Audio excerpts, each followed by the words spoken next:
उत्तराखंड के कुमाऊं क्षेत्र में लोक संस्कृति और पारिवारिक रिश्तों की अनूठी मिसाल पेश करने वाला सांतु आठू पर्व बागेश्वर में भी हर्षोल्लास और धूमधाम के साथ मनाया गया। भाद्रपद मास की सप्तमी और अष्टमी तिथि को समर्पित इस पारंपरिक पर्व की शुरुआत भाद्रपद पंचमी से ही हो गई थी, जब गेहूं, मक्का, गेहूं और कल्लियों समेत 5 अनाजों को तांबे के पात्र में भिगोकर विशेष बिरोड़ तैयार किए गए। पौराणिक मान्यताओं के अनुसार सप्तमी के दिन माता गौरा रूठकर अपने मायके आती हैं और अष्टमी को भगवान शिव उन्हें मनाने तथा वापस ले जाने के लिए ससुराल पहुंचते हैं। इस अवसर पर बागेश्वर तहसील स्थित केशव भट्ट जी और सुनीता भट्ट जी के आवास पर विशेष धार्मिक व सांस्कृतिक कार्यक्रम का आयोजन किया गया। समारोह के दौरान महिलाओं ने पूरे विधि विधान से व्रत रखकर माता गौरा को अपनी दीदी और भगवान शिव को जीजा जी के रूप में पूजते हुए क्षेत्र की सुख समृद्धि की कामना की। पूरे आयोजन में कुमाऊनी परंपरा की झलक साफ दिखाई दी, जहां महिलाओं और श्रद्धालुओं ने पारंपरिक झोड़ा चांचरी व मांगलिक लोकगीतों की प्रस्तुति से माहौल को भक्तिमय बना दिया।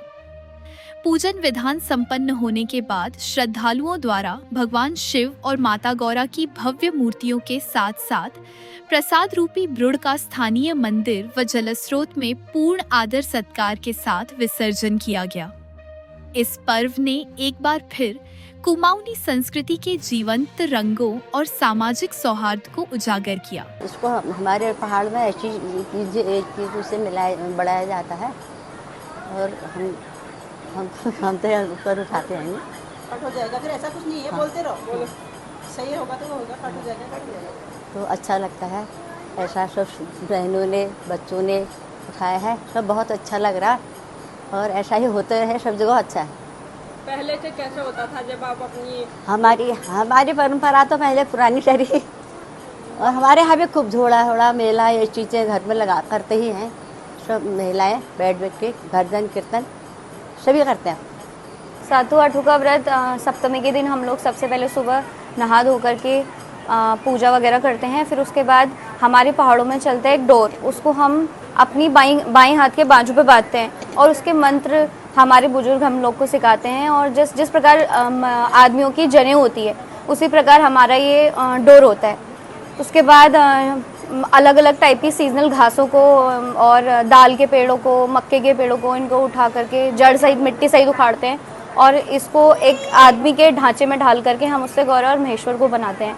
और ये जो व्रत है ये स्त्रियों को सौभाग्य देने वाला, संतान का वरदान देने वाला और परिवार की खुशहाली के लिए एक मतलब ऋतु का हरियाली को प्रदर्शित करने वाला व्रत है। और इसी तरीके से हम लोग अपनी संस्कृति को आगे बढ़ाते जाते हैं। हमारे जो बुज़ुर्ग हैं उन्होंने अपने बुज़ुर्गों से सीखा, उनसे हम सीख रहे हैं, हमसे हमारे बच्चे सीखेंगे, क्योंकि धीरे धीरे हमारी जो ये संस्कृतियाँ हैं लुप्त होती जा रही हैं। इनको आगे बढ़ाने के लिए हमारा ये प्रयास है। बहुत ही पारंपरिक लोक पर्व है। इसके बारे में ऐसी पौराणिक कथा है कि इस माह में जो है गौरा माता होती हैं वो अपने मायके आती हैं, क्योंकि पहले वो सब जगह ये पंचमी के दिन बिरुड़ मांगती है अपनी सास से, जिठानी से, देवरानी से, तो सब उनको मना कर देते हैं। उससे सास कहती है कि जा अपने मायके से लेके आ, तो वो वैसी मायके जाती है, लेकिन मायके में भी उसकी कोई भी जो है मान सम्मान नहीं होता है, उसका तिरस्कार कर दिया जाता है। उसके बाद वो दुखी होकर के सबको जो है बुरा व्यवहार करती है और कहती है कि मतलब तुम्हारा अच्छा ना हो, उन्हें बुरा आशीर्वाद दे देती है। तो सब सोचते हैं कि हमें इन्हें फिटकार दे दी है, तो इसलिए उसके बाद दूसरे दिन फिर सबको अकल आती है तो उसकी स्तुति करते हैं। फिर उस दिन महेश्वर भी आते हैं उनको लेने के लिए और फिर दोनों के मान सम्मान के साथ उन्हें वापस भेजा जाता है। तो उसमें सबसे पहले कुंड में स्नान करा जाता है, उसके बाद फिर गौरा माता का श्रृंगार वगैरह कहा जाता है। इसमें हम लोग भजन वगैरह भी करते हैं और फिर शंकर जी की भी स्तुति होती है और मान सम्मान के साथ गौरा माता को जैसे एक बेटी को विदा किया जाता है वैसे ही इनको भी विदा किया जाता है। इसके बारे में एक पौराणिक कथा भी है कि एक बार एक स्त्री थी, उनकी 7 बहुएं होती हैं, तो वो अपनी 7 बहुओं को बारी बारी से कहती हैं कि आज बिरुड़ पंचमी है और तुम बिरुड़ भिगाना, पहले देली को पोंछना, चारों कोनों में दिए जलाना और फिर बिरुड़ को भिगाना। तो जो 6 बहुएं होती हैं वो बिरुड़ को क्या करती हैं, भिगाती तो हैं लेकिन बिरुड़ अपने मुंह में डाल लेती हैं। तो शव का कुछ नहीं होता है। जो सातवीं बहू होती है वो सुबह उठ के झाड़ू पोछा करती है, चारों कोनों में दिए जलाती है, फिर बिरुड़ को भिगा देती है। तो ईश्वर की कृपा से उसके जो है एक पुत्र हो जाता है। तो इनको बहुत ईर्ष्या होने लगती है उसकी दिरानी जिठानियों को कि हमारा तो पुत्र है नहीं, कोई संतान है नहीं और इसका पुत्र हो गया। तो वो जब अपने मायके जाती है, उनकी जिसका पुत्र होता है, तो वो उसको ले जाके एक कुंड में डाल देते हैं, तालाब में डाल देते हैं। और फिर जब वहाँ वो छोटे बच्चे को छोड़ के गई होती तो उसके मायके वाले कहते हैं तो इतने छोटे बच्चे को छोड़ के कैसे आई है। तो वापस आ रही होती है तो उसको प्यास लगती है, पानी पीने के लिए वो जब वहाँ पे रुकती है तो वो देखती है एकदम से उसको अपना मतलब बच्चे का कुछ थोड़ा भाग दिखता है। तो जो उसके गले में दुबड़ा होता है उसको वो एकदम से पकड़ता है। तो उसको फिर पकड़ के वो बच्चे को अपने ऊपर खींच लेती है और बच्चे को लाती है फिर अपने घर में और फिर सबको दिखाती है।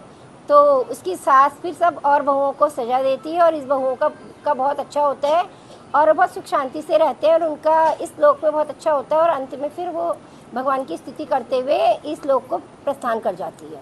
पहले तो हम सब लोग यहाँ इकट्ठा हुए हैं, सबको मेरा नमस्कार प्रणाम। और ये हमारी कुमाऊनी परंपरा है।